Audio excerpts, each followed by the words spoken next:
Hello, BA part second year, philosophy, paper second, logic. स्वागत है सभी बच्चों का। आज हम करेंगे निरपेक्ष तर्क वाक्यों के विषय में जो आधुनिक तर्कशास्त्री हैं उनके क्या विचार हैं। अभी तक हमने पारंपरिक तर्कशास्त्रियों के विचार पढ़े थे।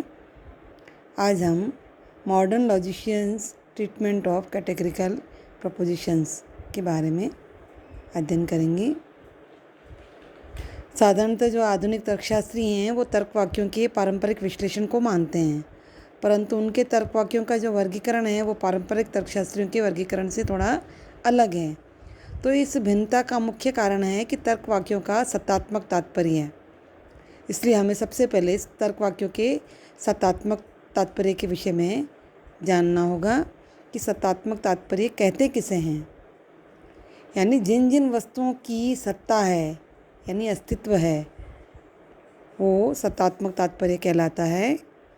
अर्थात कोई भी तर्क वाक्य जिसके उद्देश्य पद से किसी वस्तु की सत्ता के विषय में जो हमें संकेत मिलता है उसे ही हम सत्तात्मक तात्पर्य कहते हैं। यदि तर्क वाक्य के उद्देश्य द्वारा सूचित वर्ग में यानी जो तर्क वाक्य का जो सब्जेक्ट टर्म है वो जिस क्लास के सदस्य हैं तो माना जाएगा कि उस तर्क वाक्य का सत्तात्मक तात्पर्य है, अन्यथा नहीं। यानी तर्क वाक्य के उद्देश्य द्वारा सूचित वर्ग में सदस्य हैं तो उस तर्क वाक्य का सत्तात्मक तात्पर्य है। तो जॉर्ज बुलियन ने AEIO ये 4 प्रकार के आपको मानक आकार बताए थे, ये निरपेक्ष तर्क वाक्य हैं। तो बुलियन ने कहा कि जो A और E आकार के तात्पर्य हैं, आकार के जो तर्क वाक्य हैं जिन्हें हम यूनिवर्सल अफर्मेटिव और यूनिवर्सल नेगेटिव यानी सार्वभौमिक सकारात्मक और सार्वभौमिक नकारात्मक, ये जो 2 आकार के तर्क वाक्य हैं इनका कोई सत्तात्मक तात्पर्य नहीं होता है, जबकि अंशव्यापी तर्क वाक्य I और O इनका सत्तात्मक तात्पर्य होता है। A और E का सत्तात्मक तात्पर्य जो है वो निषेधात्मक है और अंशव्यापी तर्क वाक्यों का I और O का सत्तात्मक तात्पर्य जो है भावात्मक होता है। तो सर्वव्यापी तर्क वाक्य वस्तुओं की सत्ता के विषय में कोई दावा ही नहीं करते हैं, जबकि अंशव्यापी तर्क वाक्य जो हैं वो वस्तुओं के अस्तित्व के विषय में दावा करते हैं। यही कारण है कि आधुनिक तर्कशास्त्र में अंशव्यापी तर्क वाक्यों को सत्तात्मक तर्क वाक्य कहा जाता है, एग्जिस्टेंशियल प्रपोजिशन कहा जाता है। अंशव्यापी कौन से? I और O।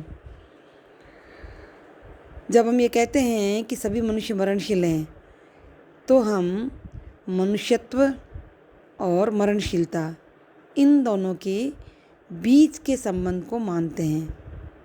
क्यों? क्योंकि इस वाक्य का अर्थ है कि यदि कोई मनुष्य है तो वह मरणशील है।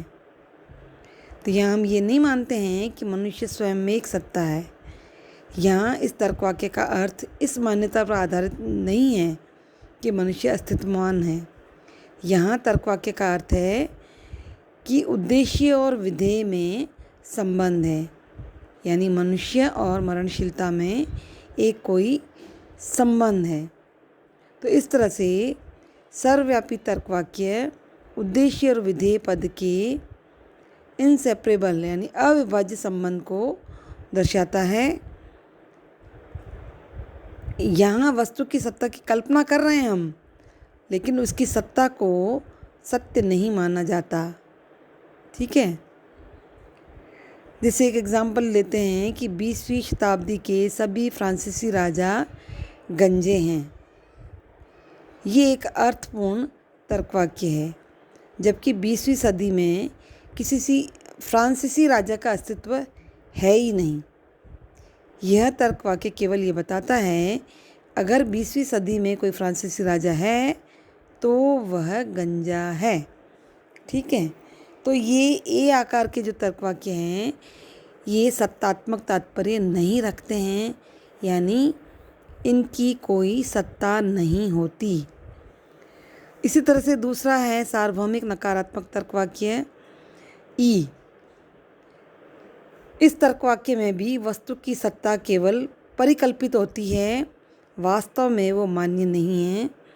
उदाहरण के लिए जैसे जब हम ये कहते हैं कि कोई मनुष्य अमर नहीं है, तो यह तर्क वाक्य केवल यह बताता है कि अगर कोई मनुष्य है तो उसमें अमरता का गुण नहीं है। तो इस तर्क वाक्य का विश्लेषण इस प्रकार होगा कि x जो भी हो, यदि x एक मनुष्य है तो वह अमर नहीं है। इस तरह से ए और ई तर्क वाक्य केवल ये बताते हैं कि उद्देश्य और विधेय पद के बीच में अविभाज्य और आंतरिक संबंध है। उद्देश्य पद द्वारा इंगित वस्तु की सत्ता होने या न होने से ए और ई आकार के तर्क वाक्यों की अर्थपूर्णता पर कोई असर नहीं होता। ठीक है, तो इनकी अर्थपूर्णता केवल उद्देश्य और विधेय पदों के अविभाज्य संबंध पर आधारित होती है।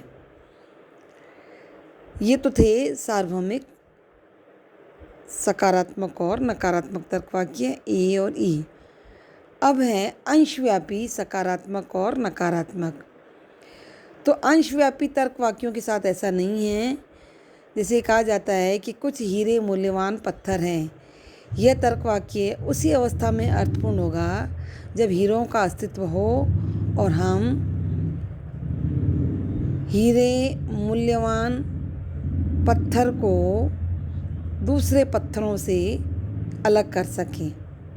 तो इस तरह से आई और ओ तर्क वाक्यों की अर्थपूर्णता उद्देश्य पद द्वारा इंगित वस्तुओं के अस्तित्व पर निर्भर करती है। उद्देश्य पद यानी कुछ हीरे उद्देश्य पद हैं, मूल्यवान विधेय पद हैं। कुछ हीरे मूल्यवान पत्थर हैं का विश्लेषण इस तरह से होगा कि कम से कम एक हीरा ऐसा है जो मूल्यवान है। उसी प्रकार ओ तर्क वाक्य कि कुछ हीरे मूल्यवान पत्थर नहीं हैं, इसका विश्लेषण होगा कि कम से कम एक हीरा ऐसा है जो मूल्यवान नहीं है। ठीक है, तो इन विवेचनों से ये जांच करना बहुत ही ज़रूरी है कि किस स्थिति में ए ई आई ओ तर्क वाक्य सत्य होते हैं और किस स्थिति में वे असत्य होते हैं। तो तर्क वाक्यों की जो पारंपरिक व्याख्या है उसके अनुसार तो तर्क वाक्य तब सत्य होते हैं जब वे तथ्यों का सही निरूपण करें, और तब असत्य होते हैं जब वे तथ्यों का सही निरूपण ना करें। पर तर्क वाक्य के सत्तात्मक तात्पर्य के संदर्भ में सभी एसपी हैं तब सत्य होगा जब उद्देश्य पद द्वारा इंगित वर्ग में कोई सदस्य न हो। उसी तरह से सभी एसपी हैं उस स्थिति में असत्य होगा जब उद्देश्य पद एस का सदस्य हो। कोई एसपी नहीं है उस स्थिति में सत्य होगा जब एसपी द्वारा इंगित वर्ग एक रिक्त वर्ग तो हो, और तब असत्य होगा जब एसपी वर्ग में सदस्य हो। अंशव्यापी तर्क वाक्य तब सत्य होंगे जब उद्देश्य पद द्वारा निर्देशित वर्ग में कम से कम एक सदस्य तो हो। जैसे कुछ एसपी है तब सत्य होगा जब एसपी द्वारा इंगित वर्ग में सदस्य हो। यदि एसपी वर्ग में सदस्य नहीं है तो वह वाक्य असत्य हो जाएगा।